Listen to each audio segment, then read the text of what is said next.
श्री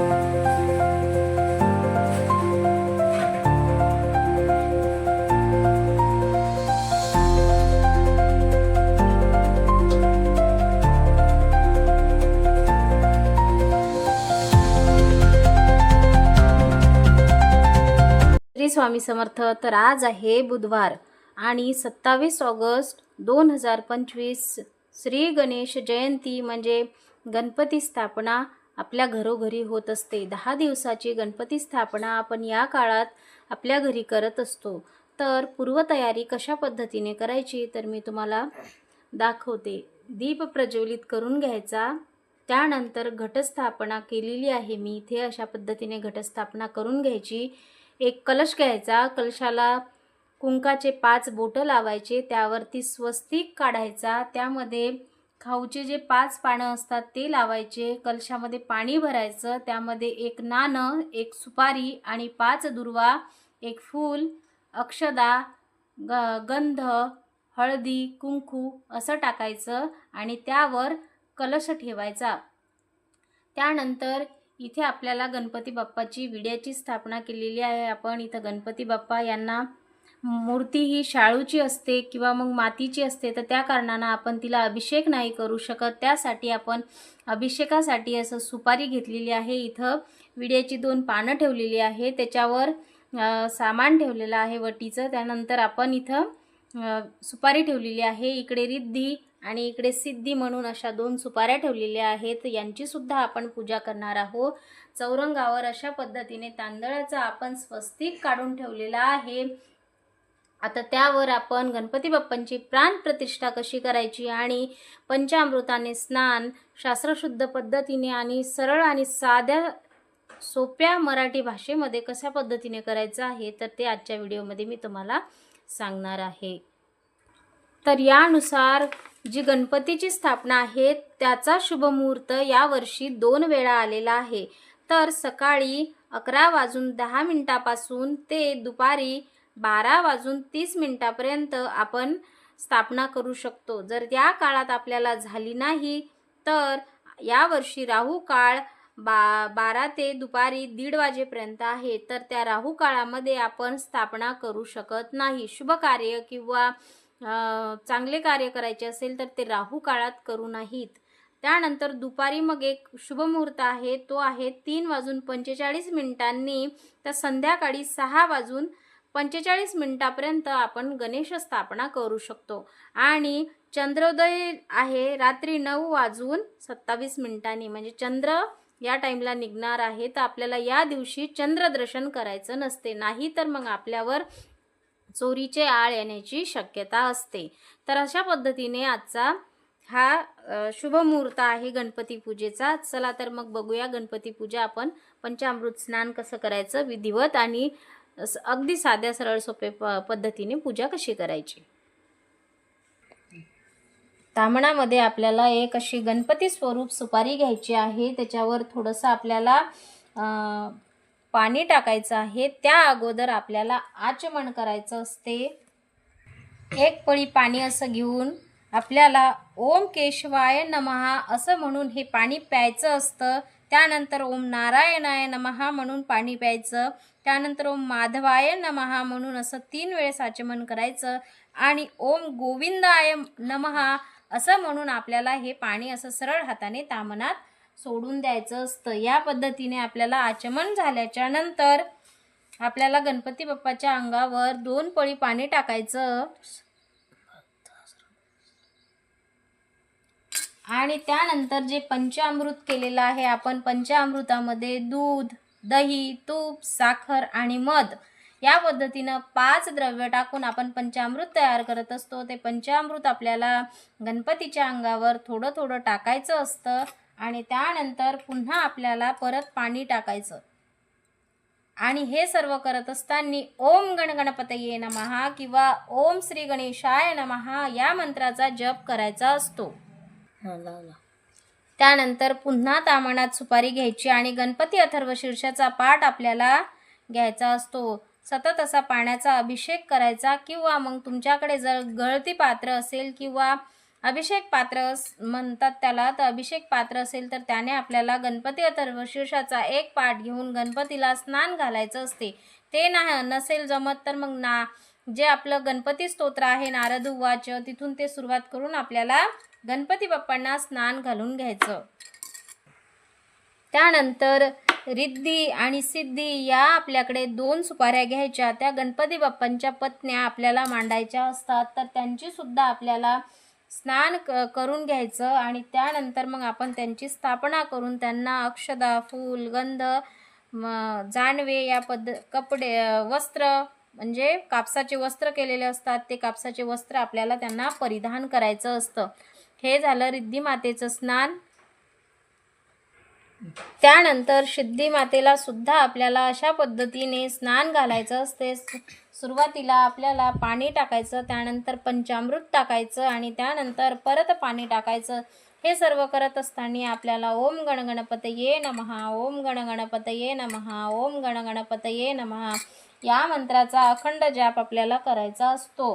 त्यानंतर आपण ह्या तिन्ही सुपाऱ्या गणपती बाप्पा आणि रिद्धी सिद्धी या तिन्ही सुपाऱ्या स्वच्छ धुवून पुसून आपण त्यांच्या स्थानावर ठेवणार आहोत.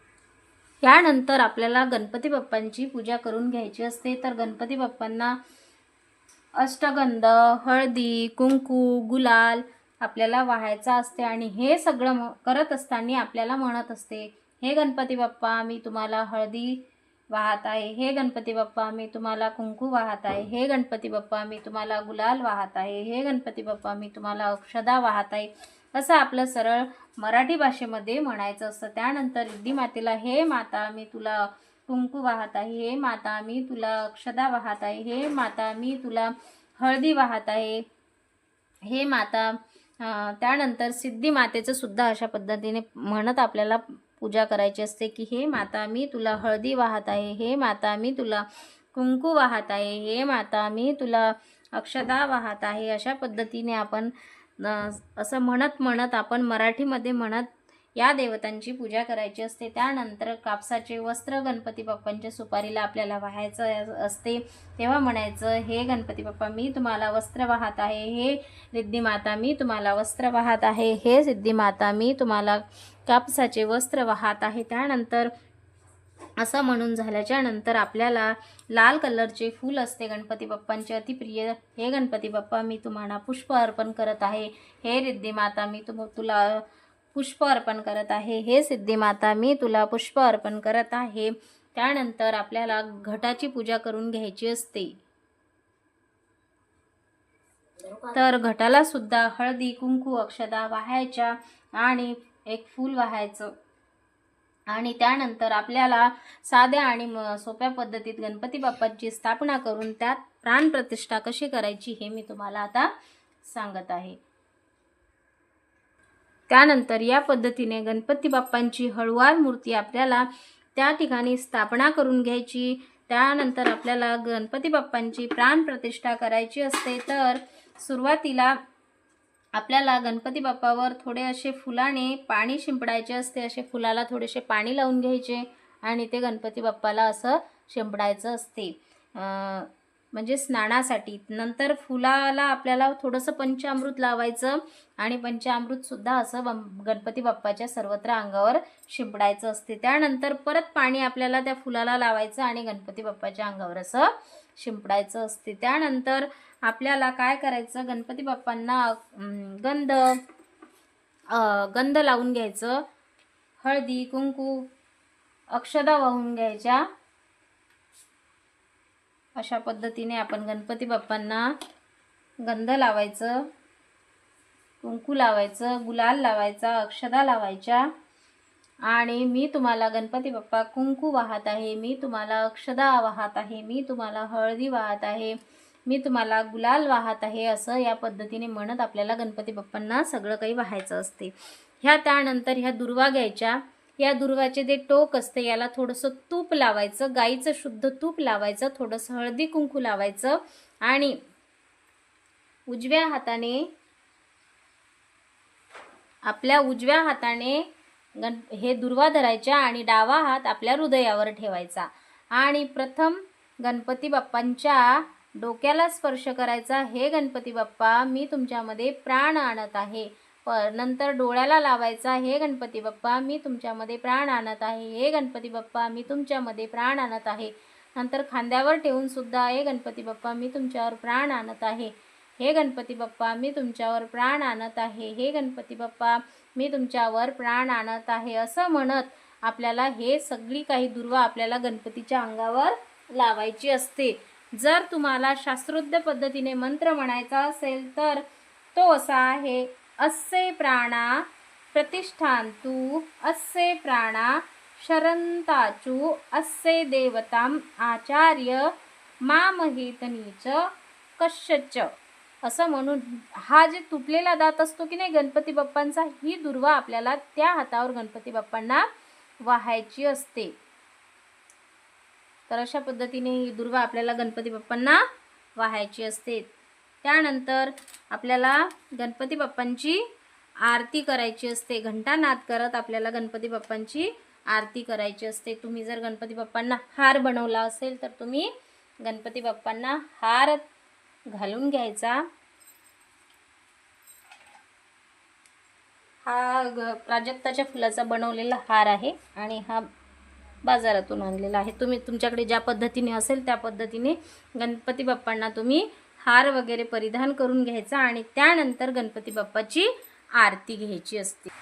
या पद्धतीने आपल्याला गणपती बाप्पांची सुख करता दुःख हरता वार्ता विघ्नाची नरवी पूर्वी प्रेम कृपादयाची सर्वांगी सुंदर उटी शेंदुराची घंटी जळते माळ मुक्ता फळाची. जय देव जय जय मंगलमूर्ती ओ श्री मंगलमूर्ती.